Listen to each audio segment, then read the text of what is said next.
so we agreed, and we was able to go over there. And that first Sunday, he had already asked me to preach at the service that first Sunday morning at one of the churches. And it was a church that didn't have they had a pastor, but he hadn't been ordained. He just a newly surrendered preacher. And so I preached that morning. Then they had an ordinational service after that, and more preaching.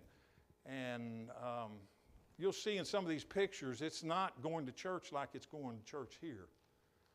I don't know if a lot of you would enjoy it. It'd be different for you. I'm sure you might. I shouldn't say wouldn't enjoy it, but it'd definitely be different for you.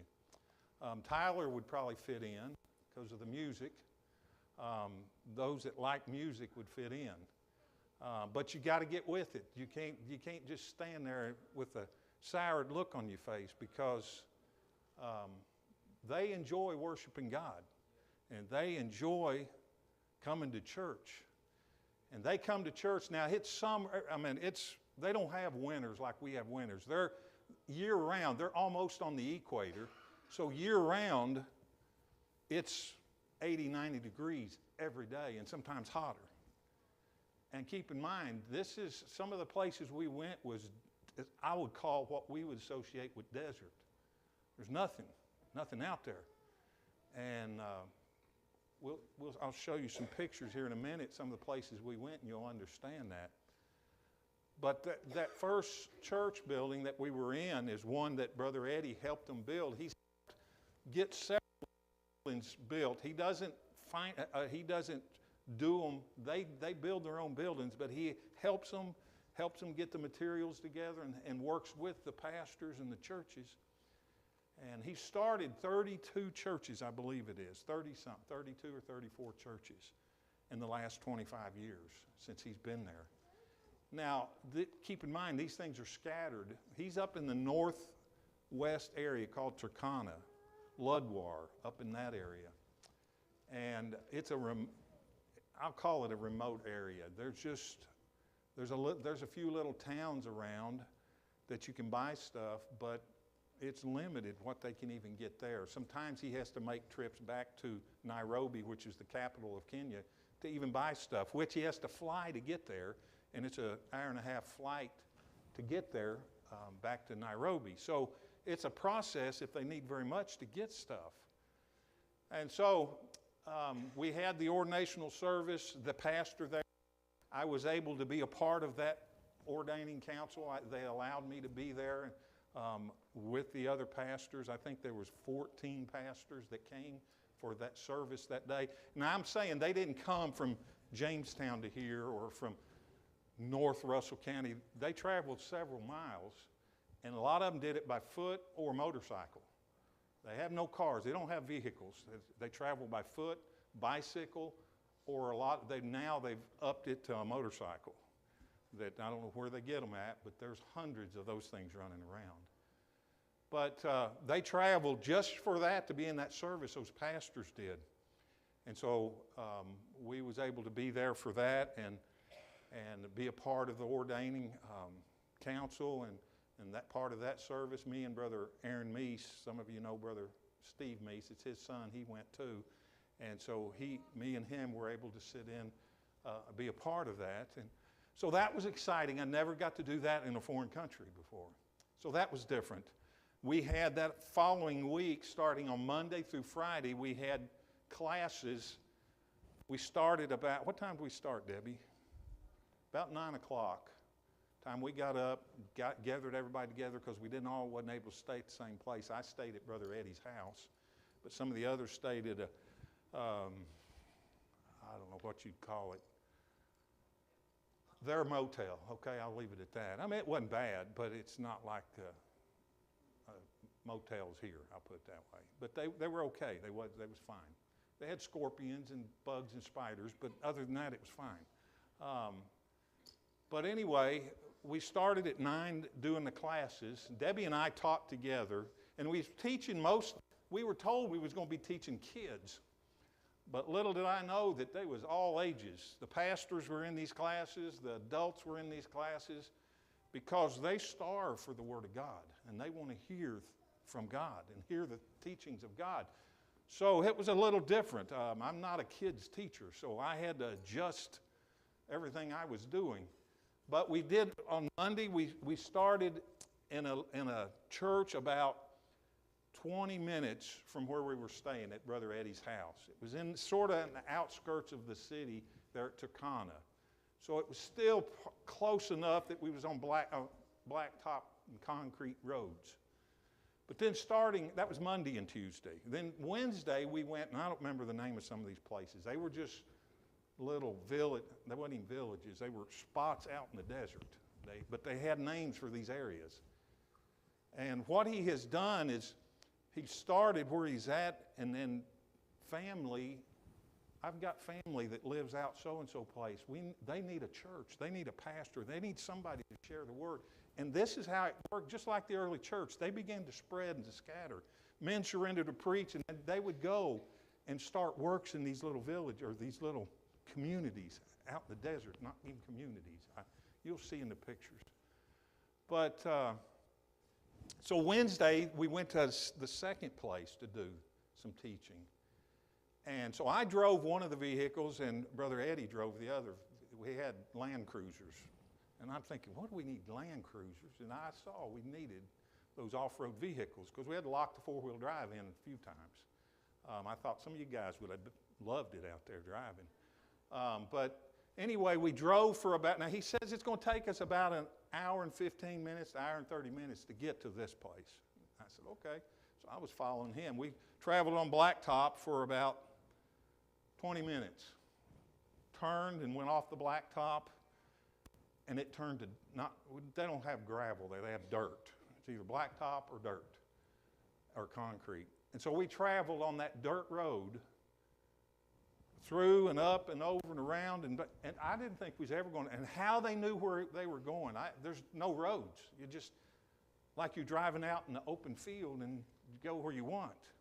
But they knew where they were going, and I followed Brother Eddie for about an hour and 15 minutes and that driving in that area. If he'd have run off from me, I'd have been in trouble because there was no way. There was no landmarks, nothing. You say, well, there wasn't a tree or something? Yeah, there was a tree every 500 feet scattered all over the place. But nothing to reference where you was at. So we did that. We got there. We did teaching in their church building. He had helped this was one of the church buildings he helped put up. Probably, I'm going to guess, 25 foot wide, 40 foot long max. Maybe not that long, but I'll give them the benefit of the doubt. 25 by 40. That was their church building. They met in there. They had chairs that they would sit on. Some of them had some homemade wooden pews, no backs, just the seat part. Am I right? But they give us their chairs. We were the guest. And so, this is different than here, I know. The men got the chairs, and the women got the benches, if there was. Otherwise, you sat on the ground, and the kids sat on the ground. Dirt floors. One of them had a gravel floor. I'd rather have the dirt because the gravel's hard on your feet. But we met there, and we was there from 9 o'clock, and we didn't leave till 4, 5-ish. And then we had to load back up and travel that hour and 15, 20 minutes back on those same roads. Then on Thursday and Friday, we went to another place in a different direction, even farther. It was over 2 hours, I know. We traveled 30 minutes on the blacktop road. We turned. How I remembered the second day where to turn, it was the dump. Literally, they were dumping stuff in this field. I mean, just mounds and mounds of trash. And we went through that, drove through that, and just give you an idea of how some people live in the world. You think we got it bad here. Let me just share some things. There were people in those dump piles gathering stuff and taking home. You say, well, what kind of stuff? Anything. If it was something they could use at their home, or if it was food that somebody threw away, they would take it home with them. And those kids would be in there barefooted. The adults barefooted, just digging through that stuff. But we passed that to go to that church, and we traveled. And it went from a dirt road to a dirt field. And then we got into a little bit of rolling ground. This is where I thought of some of you guys that like to go off-roading and stuff. You'd have loved it there. And it got a little rough because of the terrain, and we had to go slow, 5 miles an hour in places if you was going that fast, because it got a little, there was some drop-offs in places. And at one point, we went up over this rise, and I saw Eddie in front of us. He dropped over that rise. Well, time I got to it, I looked, and I didn't see him nowhere. And I thought, now what? I asked people in our vehicle, I said, where did he go? What did we do? Because I didn't see him nowhere. Well, they just got him behind some bushes, some trees, and I saw him turn and come out. And so I made a beeline for him, a direct line, as fast as I'd get to him. But by then, we were about there. Almost 2 hours, a little over 2 hours to get to this one. Again, we got there probably 9 o'clock, and we stayed till 4 or 5 o'clock. Time we did all of us did our teaching, our classes, and everything, and had lunch, and so then we turn around and come back on that. Then the last Saturday, we had Brother Eddie had asked if I would participate in some of the stuff that's going to be taking place. And we traveled again another 2 hours, I guess, same situation to another area. But this one didn't have a building. They were it wasn't even organized. We was going to have an organizing service for them that Saturday that we went to, and we were able to be a part of that. But I said, where do they meet at? And they said, a tree. I said, how long have they been meeting? He said, 2 years. Now keep in mind, their temperatures are in the 90s year-round for the most part. Sometimes it'll get a little cool, but not much. Humidity, I'm going to say, not as bad as here, but still a little bit humid. Huh? No, it's not that dry. They do have some rain occasionally. But anyway, we went there, and we parked under this tree, tried to get as much shade on our vehicles because it was hot. They encouraged us to drink all the water we could, so we packed water with us every day. But we met and went over and had service under this tree. It was I don't even know the kind of trees, I forgot. But the limbs started at about head high, and it just like a canopy type tree. Didn't get real tall. Probably 10 foot was the height of the foliage on the tree. So you go up head high, and then 10 foot, that's the top of the tree, but it was just like a big umbrella. And they met under this tree. And they was probably, I'm going to guess, at least 50, and I'm going to be conservative saying 50. Now, there was not a house in sight nowhere that I saw. Did you, Debbie, at this place? They came from wherever and traveled. Most of them walked. It reminds me of, there's a movie that this guy takes off walking, he just disappears. And you don't know where he's at. I can't think of the name of the movie. But that's about the way it was. They come from everywhere, and I don't know where they come from. But they ended up being they were already there singing under this tree when we got there. And we was going to have an organization of the church. We was going to have a baptizing, and I had already been asked if I would participate in the baptismal service. And we baptized 34 people that day. And there were pastors. They were like 18 pastors that came for these services. They traveled from wherever. Some of the pastors I saw at the first church we were at. And I know they came over 2 hours to get there then. And some of them walked. I don't know how they got there, hitched a ride on the back of a motorcycle or something. Or there was a couple guys that drove motorcycles. But they traveled that distance to be a part of this. To be a part. And we can't even go down the street for the Lord. And so as I thought about this, and we had the baptismal service, we had the organization, and they something else they did while we was there. Anyway, Brother Aaron preached the sermon for the organization of the church. And so we all got to be a part. Me and Brother Aaron both had different parts the whole time we were there about what was going on. But I'm telling you, I've been in some remote places, in some poor areas. And I'm not saying these people are poor. Don't get me wrong. They've been taught. Brother Eddie, in the 25 years he's been there, and I spent hours just talking to Brother Eddie while I was there overnight.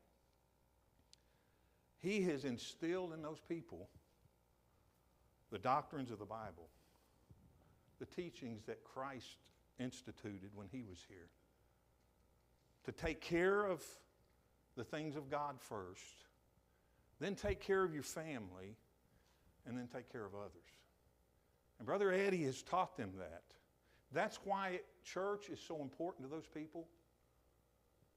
And doing what God wants, and helping out, and doing whatever they can. I mean, it was an awesome experience. Places I'd never seen before. And some of the places, we was going to one of the churches, I don't remember which one, and I was driving, it wasn't a road, it was just out and open. You made your own road, I said. But somebody said, look over there, and I turned and looked, and there was a bunch of camels just walking along out in the open. We did that last couple days we were there before we flew back. We had to fly back to Nairobi. We spent a couple days there, and one day we went to a safari place that they had arranged, and they took us out in these couple vehicles out into this wide open space as it was. And so we got to see a lot of animals and their habitat, if you will. We got to see some elephants where they live. We got to see some rhinos. We got to see some zebra. Saw one, we come up on one probably from here to the wall there of a newborn. The zebra just had this baby. And she was taking care of that baby while we were there. Debbie had an experience that the driver stopped, and there was a rhino and two of the baby with the mama. Well, they were big ones. They weren't less newborn. They were already big ones. But he shut the truck off, and it had one of those vehicles that the roof popped up, and you could stand up and look out of the vehicle. It was a Land Cruiser, but it's a longer one, and you could look out and take pictures. So we was taking pictures, and that mama just kept looking at the truck. And it was from here to I was a little farther from here to that back wall from us. And after about 10 or 15 minutes of that, I guess she got tired of us sitting there, and she started to charge our vehicle. Debbie screamed, scared everyone to death, and got probably within here to that wall before he got started and took off. I think it even startled the driver a little bit. But so we got to experience that. And then we did finally, at the end of our trip, we kept driving around. He said, there's lions here, but we may never see them. But we finally did. There was a guy, they have rangers, or I guess that's what they call them, that work the areas. And they were out walking around. I would not have been walking around out in that place. But one of them told us where there was a male and a female lion. So we drove not too far, and they were laying down amongst some trees. And we got from here, I got pictures from here to that wall from the male and the female. The male stood up and started moving around a little bit while we was there. And so we got to see that. A lot of like antelope, and I forget what they call all those. There was a variety of those things.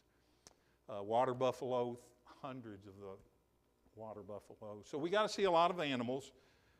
And but the trip as a whole was an awesome trip, and I would not have missed it for the world. Then we traveled home another 26 hours getting back home, which was killer and then trying to get adjusted back to this time zone. But everything worked good, and I will share this. There was an individual, he's from Mount Hebrew Church, where Brother Aaron East is pastor, and he's their treasurer. He went with us on this trip because he'd always wanted to go. And so he worked at a bank in Berea, so you know where I'm going with this. And so he made arrangements to take off work and to go on this trip.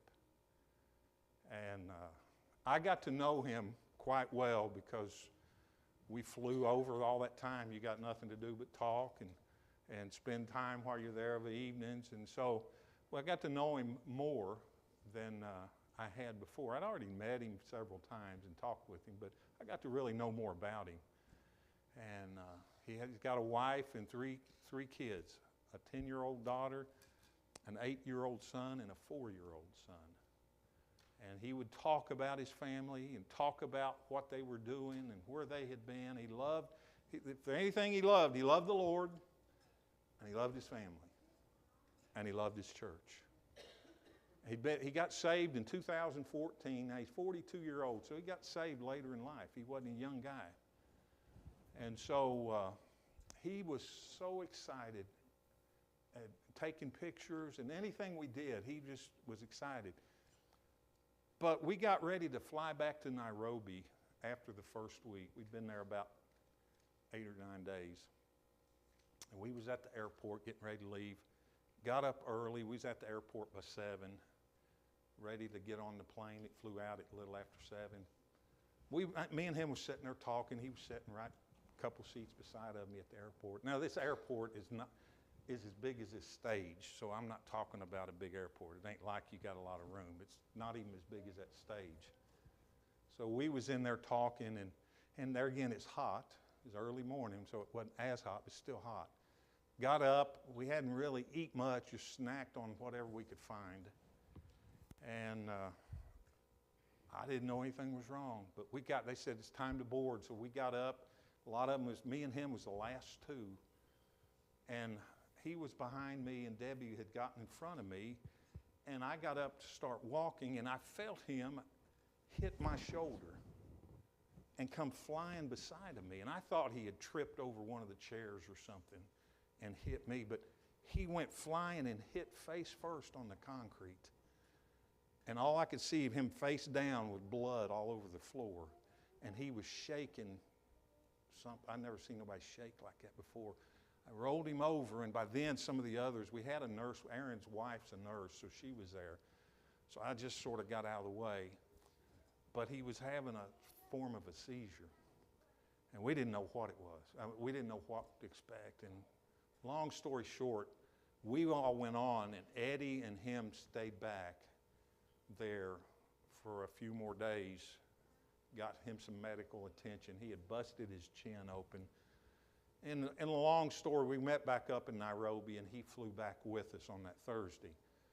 But he was dehydrated. That's why they told us, make sure you kept plenty of liquid because you'll dehydrate and don't even know it. And he didn't. And he hadn't eaten that morning. So a combination of several things. And he got a touch of the flu. We heard a few days prior to that, there was a couple of the men that wasn't feeling good. Now, we don't know whether he got it from them, but he had a touch of the flu, dehydrated, and not enough food in him. So he spent a couple days in the hospital. But said all that to say this. He was the one that was shot in Berea at the bank.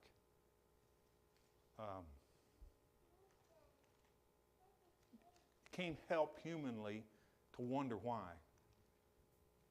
Not questioning God, but why? After you say, Lord, man, look what we've done. All I can think about is Job.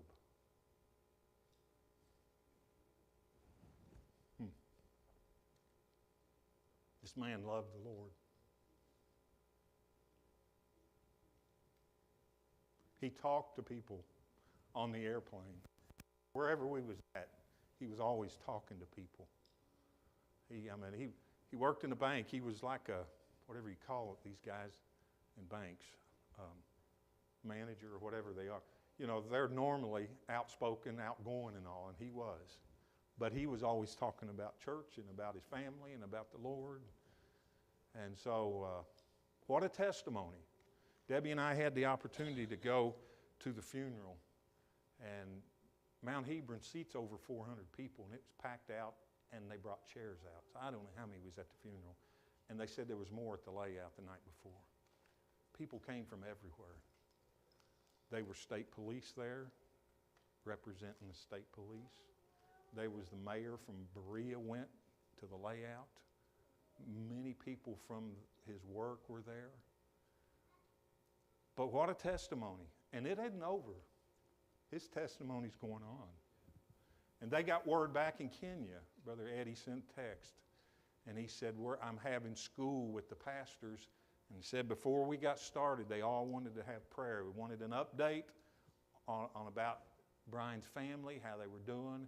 And they had prayer there for them. And they were so thankful that he had come and was a part of that trip. So we never know what God can do. We just have to be obedient. I'm going to run out of time. I ain't going to get to preach tonight. Go ahead and show this, Matthew, and we'll get started.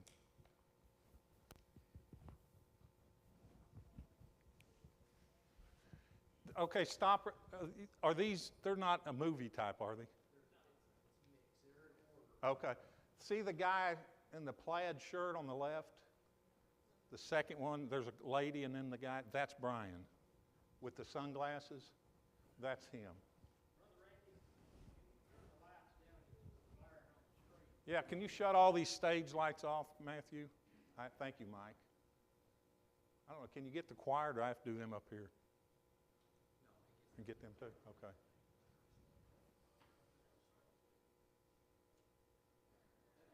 Can you get the blue ones? I think these back here will be fine if you can get those. There you go. That better? Thank you.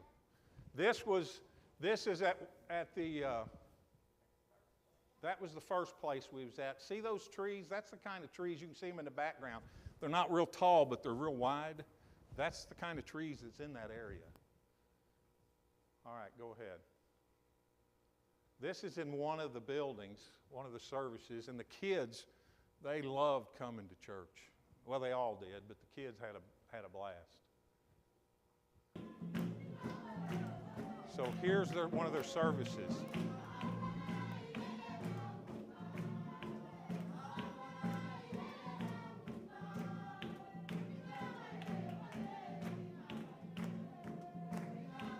Josh, are you willing to do this?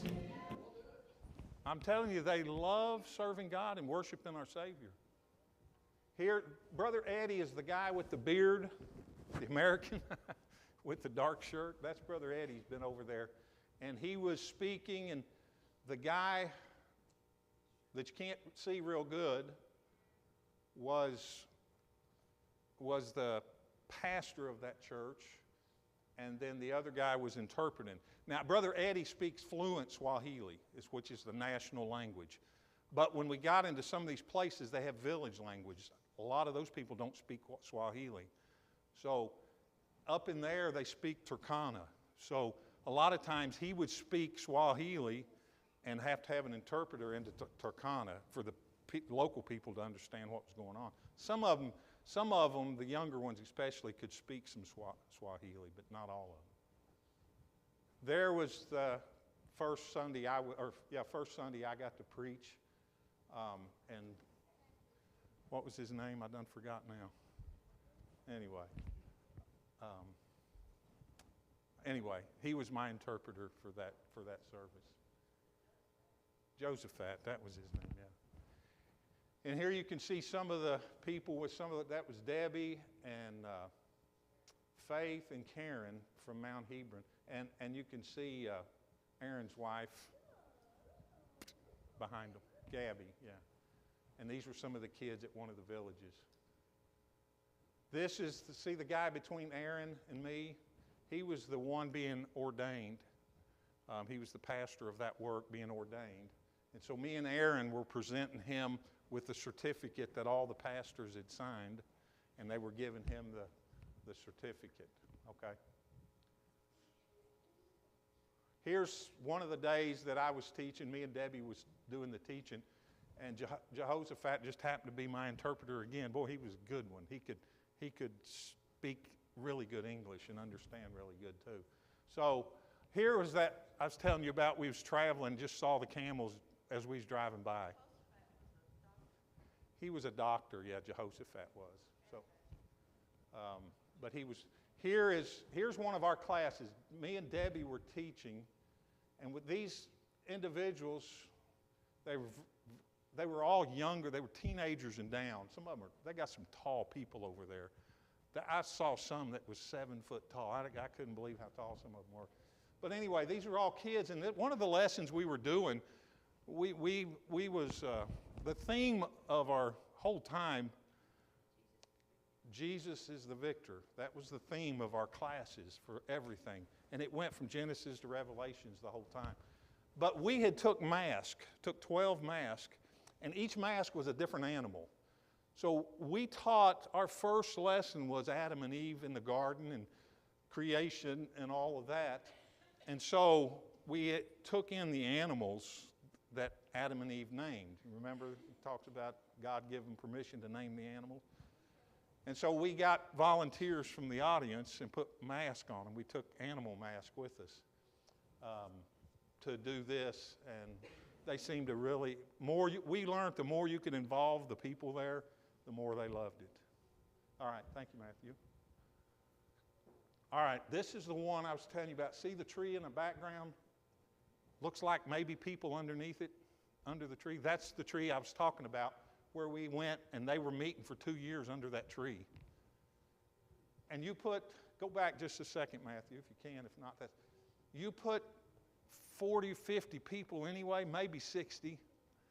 I had to sit out in the sun. There were so many people. I didn't get no shade. I did for a little bit. Maybe I got in part of the shade, but we sat there for 3 hours in service. By the time 3 hours was up, I was in the sun. I wasn't getting up moving. I just endured the sun. And I learned something. I took these hard rubber-soled open top shoes. They weren't completely open, but they was like webbing. You know what I'm talking about? Waterproof, be good for walking in rocky, sandy climate, but they're not good for being out in 90-degree weather in the hot, blazing sun. I blistered and just little spots all over the top of my feet. Got blisters after about 2 days of that. So this is one of the classes there of me and Brian. There was Brian. He was teaching, and he was using me. He was doing lessons, and he was using me as an example of one of the lessons he was teaching out of the Bible. And I believe this is where Jesus was being arrested and being brought in, and he was representing one of the soldiers that brought Jesus in, and I was supposed to be Jesus. And Brother Eddie was playing, I think, Pilate, brought to Pilate. And so he was doing, they love visual stuff. And so he was doing some teaching, Brian was. Here we are. Can you see what's between me and Debbie? Can you all see that? The camel? I meant giraffe. I was tricking to see if you could see what it was. The giraffe. We went to a place that had a lot of giraffe, and they took us there, and we was able to get up close and touch them and feed them and all. Here's, again, another one of the works. This one was the one closer to town that had a more modern building. It had a concrete floor and still open, no air conditioning, no fans or nothing. But here, see, this is one of the buildings, and the kids, they would get around and they would stomp, and they just had a blast, worshiping and singing. And their music, a lot of their music, they had taken and made drums, and they would hold those drums and take a stick and beat on that drum. And that was their music. Eddie, you need to try that sometime. Get you a drum and beat on it and play some music. Here they are getting with it in service. Okay.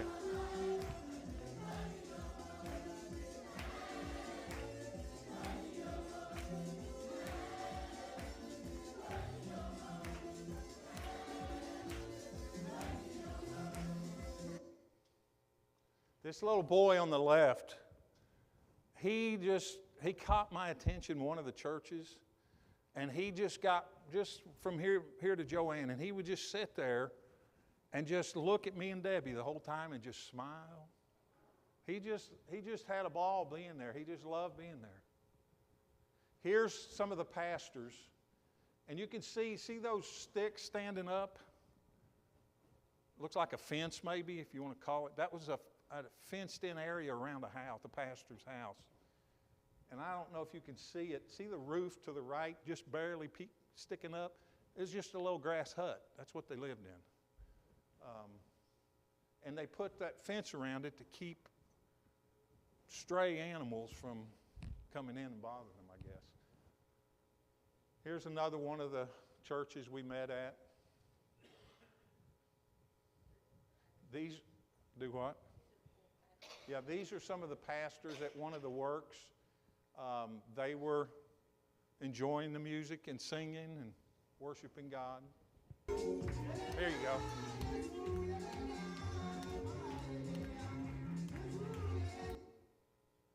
Now I know most of you say, well, we can't do that here. I understand. But at least you can sing. You can stand up and smile as you sing.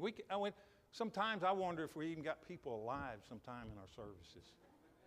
You don't have to ask them there if they're alive.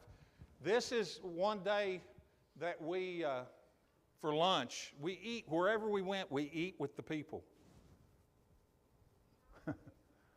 Don't ask me sometimes what it was. But Brian was one of them. He tried a lot of stuff, bless his heart, but he'd always say, what's this? Randy, what's this? What's this? And I said, Brian, I don't know. And a lot of times I didn't know. I know what rice was. They have a lot of rice. But they had, see that bowl right there? The pink, reddish pink in the lower left-hand corner? It's got some white stuff in it. Can you see that lighter color stuff anyway? Can you? Okay. I begin to think you all died on me. It's called, and rightly so, it's called ugali is the name of it. And I told him, I said, I understand why you say, ooh, golly. It had no taste. I don't know what it was like eating. I'd eaten a lot of stuff, but it had no taste at all. But what they used it for, there's always a purpose for everything, and I've learned this. But they also give us like a slaw and a cabbage-like stuff, which was good, I thought, and goat. It had goat every meal. You're better off getting a goat in town at some of the restaurants or places that fix it rather than in some of these villages, because they apparently don't know how to process goat. It's like chewing shoe leather. But anyway, that ugali, one of the pastors said, here, Pastor Taylor, do this. You take it with 3 fingers, as sticky as can be. It's like, I don't know what it's like. It's boiled cornmeal. Has anybody ever boiled cornmeal? If you have, you know what it's like. But anyway, it's just real sticky. It sticks to you. You can make balls out of it. But they said, take your 3 fingers. He said, do this. And did like that, and did like that, and made like a spoon out of it. Then you dip up that slaw, or that cabbage, and eat it. Well, then it made the ugali at least bearable because you was eating cabbage with it. And then you tried to tough down the goat with it. So that was some of the things we got to eat at some of those villages. It's all pretty bland. Here was that place we went and saw some of the animals. These are chimpanzees, and the reason they're fenced in, there's 100 acres of fenced-in area for just chimpanzees. There's 23 of them. But chimpanzees are not native in Africa. They brought them in as a reserve to protect them because they're endangered. And so they don't let them breed. If they do, they're very careful about breeding them and how they do it. But we got to see a bunch of them at that place. Here's another one of the pastors. He's one that's another Jehoshaphat. It's a different one, but he traveled with us and did. and did a lot of the interpreting because he was another very good interpreter. But he traveled with us wherever we went. And this is Philip. He was another interpreter that traveled with us. Those two guys went everywhere we went to interpret at these places. Because when you interpret for 5 or 6 hours, you don't want to do all the interpreting by yourself. So they would take turns along with a couple other guys from each place we'd go. Here's the newborn zebra that we saw at that place I was telling you about. Here's Brian doing teaching at one of the churches. Here's the lion and the male and the female we saw. Here was Brother Eddie. He was trying to get them, but we was doing some teaching, and he could tell whether they were getting what we were saying or not. And this was one of the times he knew they weren't understanding what we were trying to get them to see. So he got up, and it was talking about putting on the whole armor of God, what he was trying to get them to see. And he said, the lesson was on the church and the importance of the church, the lesson for this class. And so he got up, and he got 5 or 6 of the pastors that encircled, they just got in a circle with their backs to each other. Because you know the armor that's represented in the Bible or talked about in the Bible is only on the front, correct? There's nothing on the back. So you're vulnerable on the back, right? As a child of God, we are vulnerable on our backside, what we can't see. And he was trying to get them to see the importance of the church, and we protect each other by putting our backs to each other, where we're all aware of what's going on around us. And we can protect one another and watch out for one another. And so he was trying to do that, and he had the stick, the rod, for protection, and he had a shield too. But, Okay, this may be the video then. Yeah.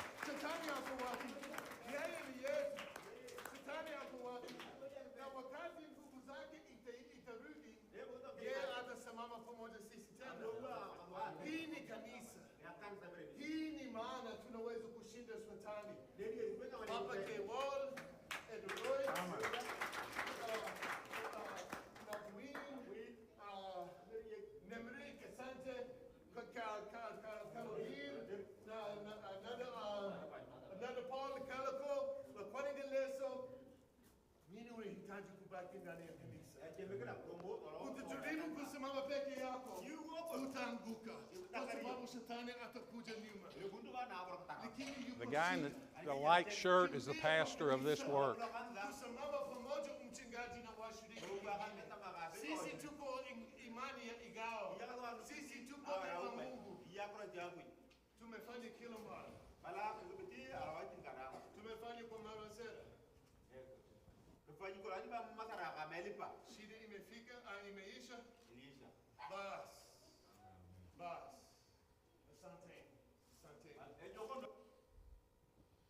So Brother Eddie knows how to reach these people. He's been there long enough, and this is his life. I talked to him. I said, do you ever think about coming back to the States? He said, no, I don't have any intentions of ever returning and living in the States again. This is where I'm sure unless something drastically happens, will spend his days there with that. Those are his people, and he loves those people, and they love him. All right. We got to see some giraffes out in the wild too, not only at that reserve place or wherever we was at, but we passed and saw many like this. We did learn there's different kinds of giraffes. I didn't know that, but there's 3 different kinds. If you want to know sometimes, I'll explain the difference to you. Here we are in one of the services. These are the chairs. Do you all recognize these type of chairs? We got rid of all of ours and went to better chairs. You want to go back to these chairs? They love them. It's either that or sit on the ground. So here's one of the pastors. Here's some of the giraffes we saw. We saw probably 10 or 12 in there. Here's, I think, another video. No, maybe. See the drum that the lady's playing? That's the kind of music they've got, that drum. There was a couple places that they had purchased a CD player, and they were able to play, and a speaker, and they were able to play some music through that CD player and speaker. You say, well, where'd they get electric at? Solar. They got a little solar panel up on the roof. And so it generates enough to play that CD player.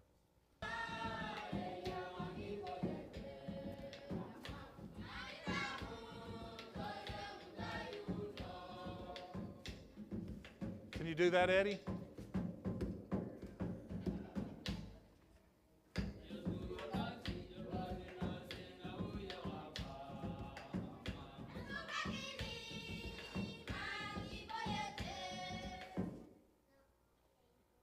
And they do that for hours. They don't get any hurry. And they were standing at a couple of the churches. There were so many people that came that they couldn't even get in the doors. They were standing outside in 90-degree weather, just looking in and listening to what's being said and sung and everything. And we complain because we have to drop the thermostats a little bit. I'm being serious. We need to be thankful because we have what we have. And these people, they don't miss nothing. They love coming in church and worshiping God. All right, here I was. One of the lessons was where Jesus washed the disciples' feet. So it's hard to tell in that picture, but that's me with a bowl, a picture. Oh, is it a video? Okay, go ahead. I'm sorry. Okay, here you go.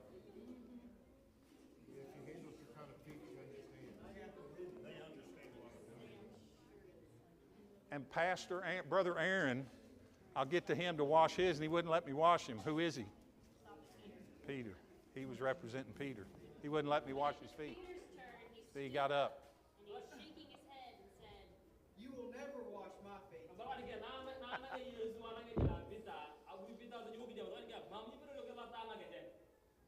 Peter couldn't believe that Jesus wanted to wash his feet.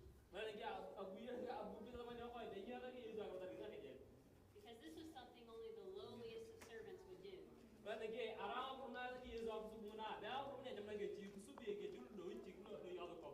Jesus said to him in John 13:8, Peter, if I wash not thy feet, thou hast no part with me.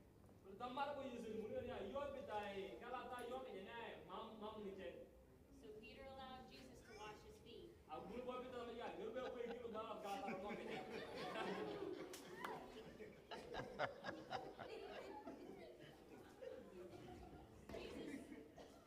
About to lose my guard. 14 through 17.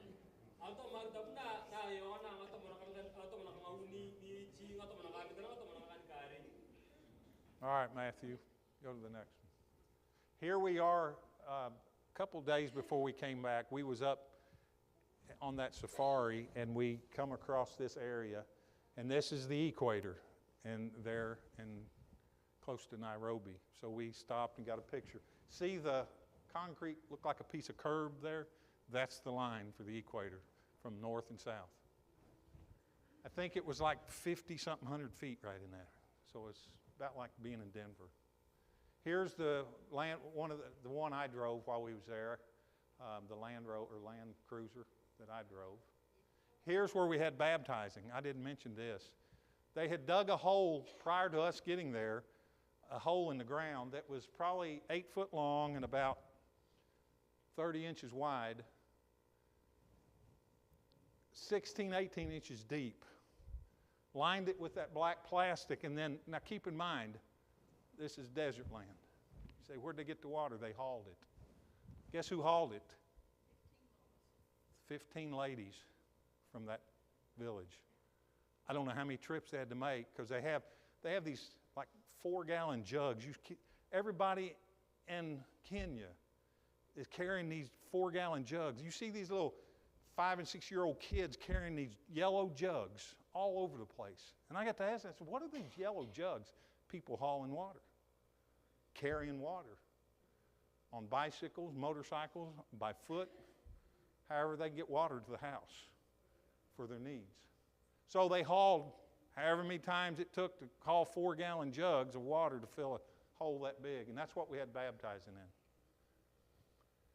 So you see the area of where this church is at. That's the tree where they're meeting at, same place. There I am partially in the shade at the service for 3 hours. There's Brother Aaron getting ready to preach. There's one of us baptizing. We used 2 people there. I am helping baptize there.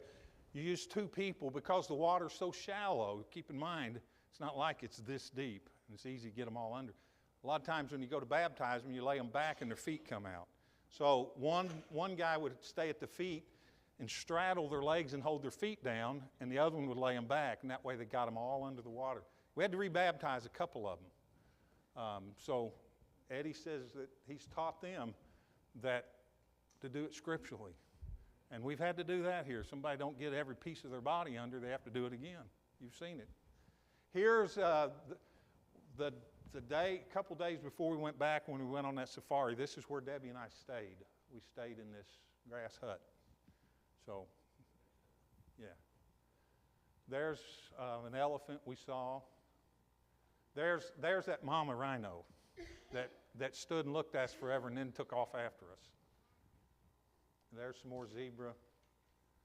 Debbie was holding hands with one of the ladies that she was wanting her to sing, sing and enjoy the music with her. I won't say dance, but enjoy the music. But they stopped playing. It was time for service, so she didn't get to do it. I was hoping to get a picture of it. Yeah, she was the one that wanted the church there because she had traveled for like she had to cross the river like an hour and a half or 2 hours. She had to go to the closest church, one of the churches. And she said, I just can't do it anymore. And so that's when they sent one of the preachers there, and that's why they've been meeting under a tree till they could get things to where they could organize. And so she was one of the instigators for that. Is that it, Matthew? All right, any questions? I'm not even going to start. It's already past time, so we're going to save what I got for another rainy day. Any questions? What skirt? All I was is representing Jesus in a robe, and that they threw that to me, said, put this on. It was a sheet, and so I just wrapped it around me the best I could until I could do whatever. Because I wasn't supposed to be the one doing it, but somebody else was doing it, but something happened, they couldn't be there. Or they were outside, or they weren't in the building anyway. So.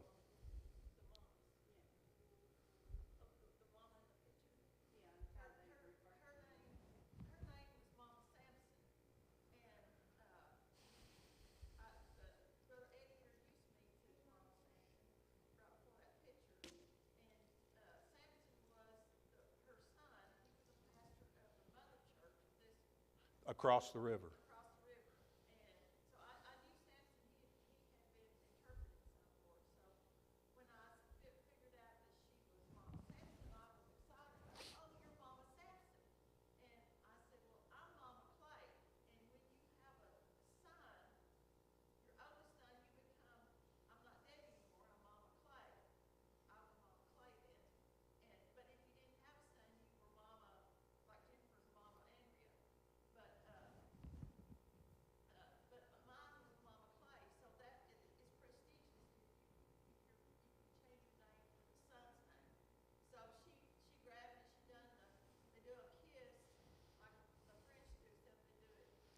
They lean over your shoulder and then lean over this shoulder. And then she grabbed my hand and they were singing and she wanted me to sing and dance with them. So that was the story of Mama Samson. Yeah. Anybody else? We got to eat some other stuff too. Some of it was okay, for the most part. Anybody else?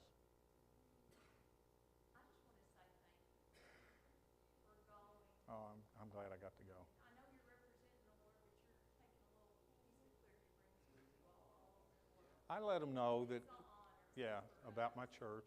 Some of them asked my name of my church. And because I went with Mount Hebron Baptist Church, and Debbie and I were the only ones that weren't part of Mount Hebron. And Eddie would always say, now this is Church of Mount Hebron. And I said, Eddie, Debbie and I are not. Not that I don't want to be a part of their church, but I want you to know that we are part of Clear Springs. He said, I'm sorry, I apologize. So he did that a couple times. I had to straighten him out. Springs didn't interpret, so it was clear water. Yeah, they always said clear water when they'd tell my church it was clear water because they didn't know what springs was. They just knew what water was. So it interpreted clear water. So I guess that was good to them, clear water, because you ought to see the water they had. But anyway, Josh, I'll save the rest for another day.